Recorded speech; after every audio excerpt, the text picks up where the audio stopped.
Lay down and relax. I shall read to you. Ah, come closer, soft-skinned little human. You live surrounded by lights and locks and warm walls, and yet you worry so easily. If only you knew how thin comfort once was. I watched your kind before cities bloomed and before roads learned direction. I watched you when fire itself was a miracle, and sleep was an argument with fear. There was no home then. There was shelter, perhaps, a cave that did not collapse, a ledge that did not slide, a cluster of trees that bent kindly in the wind, but nothing that promised tomorrow. Rain could awaken you with a cold mouth against your cheek. Wind could sneak beneath your bones. Snow could bury you without apology. You imagine caves as cozy dark rooms with stone walls and safety built in. They were damp throats in the earth, breathing mold and creatures and shadow. I slept in mountains in those days and thought myself fortunate. You, little human, would have shivered into memory. Food did not wait in boxes. It did not answer knocks or whistles. Food ran, bit, hid, clawed, and sometimes stared back with glowing eyes in the dark. Each meal was a gamble of blood and patience. If the hunt failed, hunger did not negotiate. It did not ask for money. It ate muscle and hope alike. You would wake, not wondering what to eat, but whether you would eat at all. Roots, insects, marrow scraped from bones. When meat came, it was a celebration. When it did not, it was learning how your body sounds when it argues with emptiness. And water? Ah, water. You sip it from crystal walls that whisper ice. Back then, water was a risk.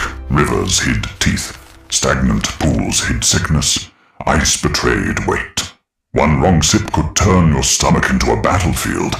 You carry medicines now. Then, they carried prayers and guesswork. A fever was not an inconvenience. It was a sentence. A broken bone was not an inconvenience. It was a farewell. I watched strong hunters fade to weakness because a thorn poisoned them. I watched children grow quiet with coughs that never fully left. Before you drift too far into dreams, little human. A small favor from an old dragon. If you've enjoyed resting here beneath my wings, consider subscribing to my horde of stories.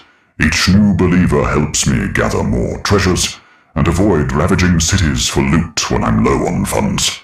I'm tired now, and my back makes sounds that haunt even me. Now, back to our tale. Night was not sleep. Night was survival rehearsing itself.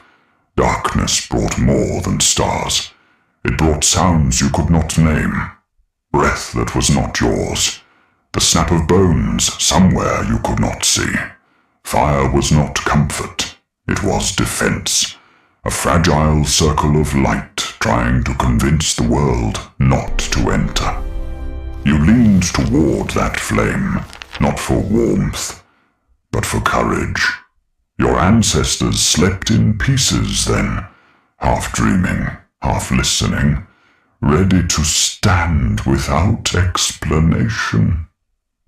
You sleep deeply now. And that is a luxury your bones earned over thousands of nights. Clothing then was not fashion. It was survival stitched by trembling hands, skins scraped raw, threads pulled from sinew. Every garment had a history of blood. Shoes were whispers of protection. Gloves were miracles. You who grow annoyed by socks that vanish in machines would weep for a single dry pair of boots. I should also tell you, little human, about the cold, not the kind that makes you shiver for a moment before you reach for blankets. The old cold did not ask politely. It crept inward. It chewed at fingers and stole breath. Winter was not a season. It was an enemy that returned every year stronger than memory. Fires failed. Winds did not care. Children born into winter were greeted like miracles because many did not live long enough to grow names into their skins. Snow did not fall gently. It crushed shelters and buried trails. Some mornings, your ancestors woke to find the world erased overnight. You check the weather before leaving warm rooms. They woke into storms and decided whether living would be attempted that day at all. And fear, little human. Fear was not something to manage. It was something that lived beside you. It slept inside you. It hissed in your bones at every unfamiliar sound. Your ancestors did not fear the unknown. They lived inside it. Every shadow was suspicious. Every rustle was a question with claws. A cave that smelled wrong could mean death. A silence that lasted too long could mean something breathing behind you. You who calm yourself with stories and glowing screens would struggle in a world where darkness stared back. Your world allows fear to be imagined. Their world demanded fear be respected. And then there was loneliness. Yes, little human, loneliness for all your complaints of crowds and noise. Caveman times were terribly quiet. Tribes were small. Survival left little room for leisure, and even less for tenderness. If someone wandered too far from camp and did not return, there was no rescue team. Only mourning and moving on. There were no messages sent through the air. No voices brought to you from across the world. If you lost someone, you lost them entirely, and that empty place they left had to be carried through the rest of your life like a wound that never closed. You think loneliness is new. Little human, it is older than speech. Yet, in spite of everything, cold, hunger, fear, silence, your ancestors still held hands, still whispered plans into embers, still told stories with gestures and shadows, still pointed at the sky and wondered, still loved and love, little human. Love is the oldest survival skill of your kind. I should warn you also about the work your ancestors' bodies were forced to do each day. Survival was not a task, it was a full-time burden. Every meal required walking, climbing, digging, cutting, and carrying. Firewood did not gather itself. Water did not flow from stone mouths. Shelters did not repair overnight. Hands cracked. Backs bent, knees failed, and there was no rest day. Injury did not pause hunger.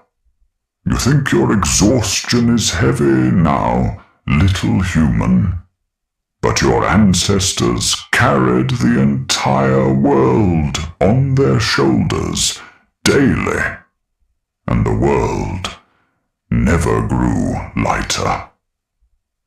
There was also no kindness built into the landscape. The earth did not provide gently. Berries could kill. Mushrooms whispered lies. Rivers drowned the careless without ceremony. Mountains did not slow storms. The land was not shaped for humans. Humans had to shape themselves into something the land tolerated. You live in a world softened by roads and warnings and lights. Your ancestors lived where every morning began with survival negotiations with cliffs, weather, animals, and hunger itself. And then there was time, not hours or days as you know them, but long, unmeasured waiting. No clocks, no calendars, only seasons that arrived whether you were ready or not. Winter meant starvation rehearsals.